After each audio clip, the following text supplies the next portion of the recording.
ನಮಸ್ಕಾರ ಸ್ನೇಹಿತರೆ. ಪಾಕ್ ವಿರುದ್ಧ ವಿಶ್ವಕಪ್ನಲ್ಲಿ ಗೆದ್ದು ಬಿಗಿತು ಟೀಂ ಇಂಡಿಯಾ. ಟಿ20 ವಿಶ್ವಕಪ್ನಲ್ಲಿ ಇತಿಹಾಸ ನಿರ್ಮಿಸಿದರು ಭಾರತೀಯ ವನಿತೆಯರು. ಹಾಗಾದರೆ ಸುದ್ದಿಯ ಸಂಪೂರ್ಣ ಮಾಹಿತಿ ಏನು? ಅಷ್ಟಕ್ಕೂ ಭಾರತ ಮತ್ತು ಪಾಕ್ ನಡುವಿನ ಟಿ20 ವಿಶ್ವಕಪ್ನ ಪಂದ್ಯ ಹೇಗಿತ್ತು ಗೊತ್ತಾ? ಹೀಗೆ ಇದರೆಲ್ಲದರ ಬಗ್ಗೆ ಇವತ್ತಿನ ಈ ಒಂದು ವಿಡಿಯೋದಲ್ಲಿ ತಿಳಿಸ್ಕೊಡ್ತಾ ಹೋಗ್ತೀನಿ. ಆದ್ದರಿಂದ ದಯವಿಟ್ಟು ಈ ವಿಡಿಯೋವನ್ನು ಕೊನೆವರೆಗೂ ನೋಡಿ. ಆದರೆ ಅದಕ್ಕಿಂತಲೂ ಮುನ್ನ ನೀವು ಕೂಡ ಟೀಂ ಇಂಡಿಯಾದ ಅಭಿಮಾನಿಗಳಾಗಿ ಈ ವಿಡಿಯೋವನ್ನು ನೋಡುತ್ತಿದ್ದರೆ ತಪ್ಪದೆ ಈ ಕೂಡಲೇ ಈ ವಿಡಿಯೋಗೊಂದು ಲೈಕ್ ಮಾಡಿ. ಹೌದು ಸ್ನೇಹಿತರೆ, 2024ರ ಮಹಿಳಾ ಟಿ20 ವಿಶ್ವಕಪ್ನಲ್ಲಿ ಅಂತಿಮವಾಗಿ ಟೀಂ ಇಂಡಿಯಾ ತನ್ನ ಗೆಲುವಿನ ಖಾತೆ ತೆರೆದಿದೆ. ಟೂರ್ನಿಯ ಮೊದಲ ಪಂದ್ಯದಲ್ಲಿ ನ್ಯೂಜಿಲೆಂಡ್ ವಿರುದ್ಧ ಹೀನಾಯ ಸೋಲನುಭವಿಸಿದ ಟೀಂ ಇಂಡಿಯಾ ತನ್ನ ಎರಡನೇ ಪಂದ್ಯದಲ್ಲಿ ಕಮ್ಬ್ಯಾಕ್ ಮಾಡಿದ್ದು ಸಾಂಪ್ರದಾಯಿಕ ಎದುರಾಳಿಯಾದ ಪಾಕಿಸ್ತಾನವನ್ನ 6 ವಿಕೆಟ್ಗಳಿಂದ ಬಗ್ಗು ಬಡಿದಿದೆ. ಇದರೊಂದಿಗೆ ಟೀಂ ಇಂಡಿಯಾದ ವನಿತೆಯರು ಸೆಮಿಫೈನಲ್ ತಲುಪುವ ಭರವಸೆಯನ್ನ ಇನ್ನೂ ಕೂಡ ಜೀವಂತವಾಗಿರಿಸಿಕೊಂಡಿದ್ದಾರೆ. ಸ್ನೇಹಿತರೆ, ಈ ಪಂದ್ಯದಲ್ಲಿ ಟಾಸ್ ಗೆದ್ದು ಮೊದಲು ಬ್ಯಾಟಿಂಗ್ ಮಾಡಿದ ಪಾಕಿಸ್ತಾನ ತಂಡಕ್ಕೆ ಉತ್ತಮ ಆರಂಭ ಸಿಗಲಿಲ್ಲ.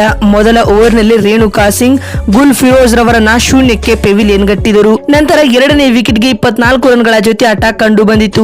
ಈ ವೇಳೆ ದಾಳಿಗಿಳಿದ ದೀಪ್ತಿ ಶರ್ಮಾ ಅಮೀನ್ ರವರನ್ನ 8 ರನ್ಗಳಿಗೆ ಬಲಿ ಪಡೆದರು. ಆ ನಂತರವೂ ನಿಯಮಿತ ಅಂತರದಲ್ಲಿ ಪಾಕ್ ತಂಡದ ವಿಕೆಟ್ಗಳು ಪತನವಾಗುತ್ತಲೇ ಇದ್ದವು. ಆದರೆ ತಂಡದ ಪರ ಏಕಾಂಗಿ ಹೋರಾಟ ನಡೆಸಿದ ಮಾಜಿ ನಾಯಕಿ ನಿರಾದರ್ ಗರಿಷ್ಠ 28 ರನ್ ಗಳಿಸಿ ಇನ್ನಿಂಗ್ಸ್ ಮುಗಿಸಿದರು.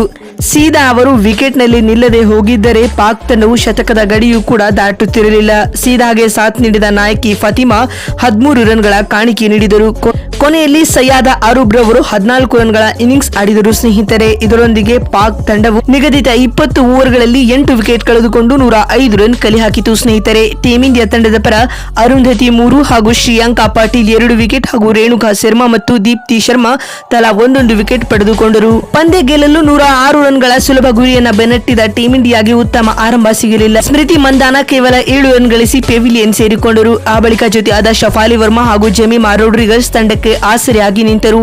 ಈ ವೇಳೆ ಶಫಾಲಿ ವರ್ಮಾ ರವರು 35 ಎಸೆತಗಳಿಂದ 32 ರನ್ಗಳ ಹೊಡಿಬೇಡಿ ಇನ್ನಿಂಗ್ಸ್ ಆಡಿದರು. ಇನ್ನು ಜೆಮಿಮಾ ರೋಡ್ರಿಗಸ್ 23 ರನ್ ಬಾರಿಸಿ ವಿಕೆಟ್ ಒಪ್ಪಿಸಿದರು. ನಂತರ ನಾಯಕಿ ಹರ್ಮನ್ ಪ್ರೀತ್ ಕೌರ್ 29 ರನ್ಗಳಿಗೆ ರಿಟೈರ್ಡ್ ಹರ್ಟ್ ಆಗಿ ಪೆವಿಲಿಯನ್ ಸೇರಿಕೊಂಡರು. ಸ್ನೇಹಿತರೆ, ನಂತರ ರೀಶಾ ಘೋಷ್ ಡಕೌಟ್ ಆದರು ಮತ್ತು ಕೊನೆಯಲ್ಲಿ ಬಂದ ದೀಪ್ತಿ ಶರ್ಮಾ 7 ರನ್ ಬಾರಿಸುವ ಮೂಲಕ ತಂಡಕ್ಕೆ ಜಯ ತಂದುಕೊಟ್ಟರು. ಇದರೊಂದಿಗೆ ಭಾರತ ತಂಡವು ನಿಗದಿತ ಟಾರ್ಗೆಟ್ ಅನ್ನ 18.5 ಓವರ್ಗಳಲ್ಲಿ 4 ವಿಕೆಟ್ ಕಳೆದುಕೊಂಡು ಚೇಸ್ ಮಾಡಿತು. ಈ ಮುಖ್ಯವಾಗಿ ಪಾಕ್ ವಿರುದ್ಧದ ಟಿ20 ವಿಶ್ವಕಪ್ ಪಂದ್ಯವನ್ನ 6 ವಿಕೆಟ್ಗಳಿಂದ ಭಾರತ ತಂಡ ಗೆದ್ದುಕೊಂಡಿತು. ಸ್ನೇಹಿತರೆ, ನೋಡಿದ್ರಲ್ಲ ಸ್ನೇಹಿತರೆ, ಭಾರತ ಮತ್ತು ಪಾಕ್ ನಡುವಿನ ಟಿ20 ವಿಶ್ವಕಪ್ನ ರೋಚಕ ಪಂದ್ಯ ಹೇಗಿತ್ತು ಅಂತ ತಿಳಿಸಿಕೊಡುವ ನಮ್ಮ ಈ ಪ್ರಯತ್ನ ನಿಮಗೆ ಇಷ್ಟವಾಗಿದ್ದಲ್ಲಿ ತಪ್ಪದೆ ಈ ಕೂಡಲೇ ಈ ವಿಡಿಯೋಗೊಂದು ಲೈಕ್ ಮಾಡಿ. ಮತ್ತೊಂದು ವಿಡಿಯೋದಲ್ಲಿ ಸಿಗ್ತೀನಿ.